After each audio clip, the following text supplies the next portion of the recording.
She grew up behind the Iron Curtain, the daughter of a pastor in communist East Germany, monitored by the secret police, living in a country where ambition was dangerous and the wrong opinion could destroy a family. She studied physics, not politics. She had no intention of leading anyone. And yet this same woman would go on to become the most powerful leader in Europe for 16 consecutive years, longer than any German chancellor since Bismarck. She would hold the European Union together through its worst financial crisis, open Germany's borders to over 1 million refugees in a single decision that shocked the world, and stand face to face with Vladimir Putin without flinching. Her name is Angela Merkel, and this is the story of how the most unlikely politician of the 21st century became its most consequential leader. Angela Dorothea Kasner is born on the 17th of July 1954 in Hamburg, West Germany, but she barely spends any time there. When she is just 8 weeks old, her father, a Lutheran pastor named Horst Kasner, accepts a position in the East. He moves the family across the border into the German Democratic Republic, a communist state controlled by the Soviet Union, at a time when almost everyone else is moving in the opposite direction. It is an unusual decision. Some view it with suspicion. A pastor willingly choosing to live and work under an atheist regime raises eyebrows on both sides of the border. But Horst Kasner is a complicated man, idealistic, intellectually driven, and convinced he can serve his congregation regardless of who controls the government above him. Angela grew up in the small town of Templin, Brandenburg, surrounded by forests, in a household built on books, ideas, and a quiet but firm religious faith. Life in East Germany shapes her in ways that will define her entire political career. She learns early that the state is always watching. The Stasi, East Germany's secret police, maintains files on ordinary citizens, monitors conversations, and recruits neighbors to inform on neighbors. Expressing the wrong opinion in the wrong place carries real consequences. Angela absorbs this environment completely.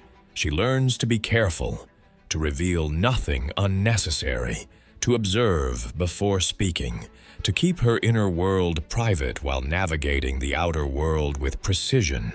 She is not a rebel.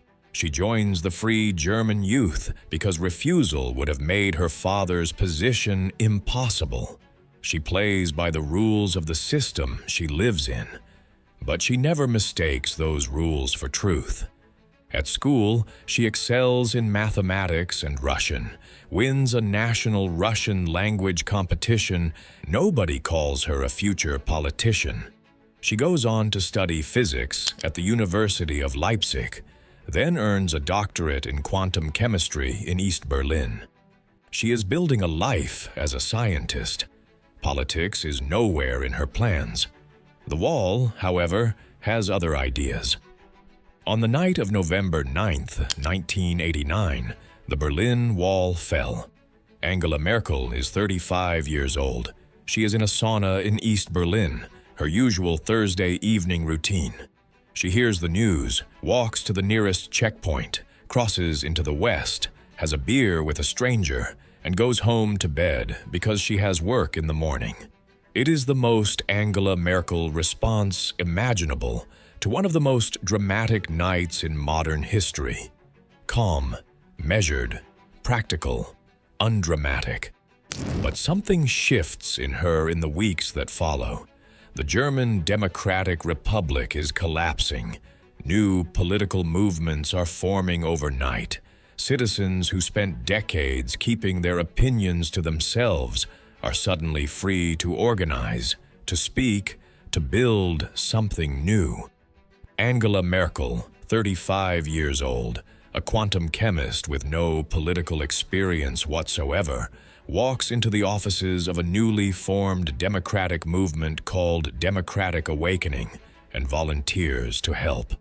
She starts by doing their press work and managing their computers.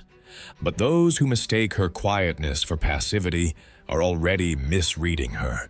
She is watching everything, learning every name, every alliance, every fault line in the new political landscape forming around her. Democratic Awakening merges with the East CDU, which then reunifies with the West German CDU under Helmut Kohl. Merkel moves with it. She runs for parliament in the first free elections of reunified Germany in 1990 and wins. Helmut Kohl notices her immediately. He brings her into his cabinet as Minister for Women and Youth. She is 36 years old and has been in politics for less than a year. Colleagues underestimate her completely. Kohl refers to her patronizingly as "my girl." He will regret that. Angela Merkel spent the 1990s learning. She served under Helmut Kohl as Minister for Women and Youth, then as Minister for the Environment. She is competent, diligent, and almost entirely overlooked by the men around her who assume she is a transitional figure, a token from the East, useful for appearances, unlikely to last. They are making the most expensive political miscalculation of their careers. In 1999, a party financing scandal engulfed Helmut Kohl: secret illegal donations, hidden accounts. The CDU is in crisis, and Kohl refuses to reveal the names of his donors. The party is paralyzed. Nobody wants to move against the man who reunified Germany. Angela Merkel writes a newspaper article. In it, she argues clearly and publicly that the CDU must distance itself from Kohl and rebuild its credibility from scratch. It is an act of extraordinary political courage or extraordinary political calculation, depending on how you read her. The party rallies around her. In 2000, she became the leader of the CDU. The girl from the East, the scientist who nobody took seriously, is now leading the largest center-right party in Germany. In 2005, she ran for chancellor against the incumbent Gerhard Schröder in one of the tightest elections in German history. Schröder, convinced he has won, gives a television performance on election night so arrogant and dismissive toward Merkel that it shocks the country. He has not won. She negotiates a coalition through weeks of painstaking backroom deals. On the 22nd of November 2005, Angela Merkel was sworn in as Chancellor of Germany, the first woman and the first person from the former East ever to hold the office. In 2008, the global financial system collapsed. What begins as a crisis in the American housing market spreads across the world with terrifying speed. Banks fail, stock markets crash. Governments that spent decades preaching the gospel of free markets are suddenly nationalizing banks and injecting hundreds of billions of emergency funds just to keep their economies breathing. It is the worst financial crisis since the Great Depression. And at its center, holding Europe together by sheer force of will and economic discipline, stands Angela Merkel. The Eurozone crisis that follows is, in many ways, more dangerous than the initial crash. Greece, Ireland, Portugal, Spain, and Italy are drowning in debt. The euro, the shared currency that was supposed to be the crowning achievement of European integration, is under existential threat. Merkel's response divides Europe sharply. She insists on strict conditions for any bailout, painful austerity measures, structural reforms, fiscal discipline. Southern European countries erupt in fury. Protesters in Athens burn effigies of Merkel in a Nazi uniform. She becomes the most hated figure in Greece. But Germany does not collapse. The Eurozone does not collapse. The euro survives. Whether Merkel's approach was the right one, whether the human cost of austerity was justified by the financial stability it produced, is a debate economists and historians are still having today. What is not debated is that she held the line when almost everyone around her was panicking. If the financial crisis tests Merkel's discipline, the refugee crisis of 2015 tests something deeper: her values, her judgment, and ultimately her political survival. By the summer of 2015, the Syrian civil war had been grinding for 4 years. Hundreds of thousands of people are fleeing across Turkey, across the Aegean Sea, in overcrowded rubber dinghies, through the Balkans on foot, northward toward Germany. Images of drowned children wash up on European beaches. Refugee camps overflow. The European Union's border management system is collapsing under pressure. On the 4th of September 2015, Angela Merkel opened Germany's borders. She suspends the Dublin regulation and announces that Germany will process asylum applications from Syria, regardless of where refugees crossed into Europe. Over the following months, more than 1 million people entered Germany. The initial reaction is extraordinary. Ordinary citizens show up at train stations with food, clothing, and welcome signs. Then the backlash begins. New Year's Eve. 2015 brought mass sexual assaults in Cologne, carried out largely by men of North African and Arab origin. The political temperature explodes. The far-right Alternative für Deutschland party surges in the polls. Within Merkel's own party, voices that had been quietly unhappy become loudly furious. She is accused of endangering German society and making a catastrophic emotional decision dressed up as moral leadership. She never fully apologizes. She never fully retreats. She says simply, "We can do this. Wir schaffen das." Whether she was right remains one of the most contested political judgments of the 21st century. Of all the relationships that define Angela Merkel's chancellorship, none is more complex, more consequential, or more ultimately tragic than her relationship with Vladimir Putin. She understands him in a way that almost no other Western leader does.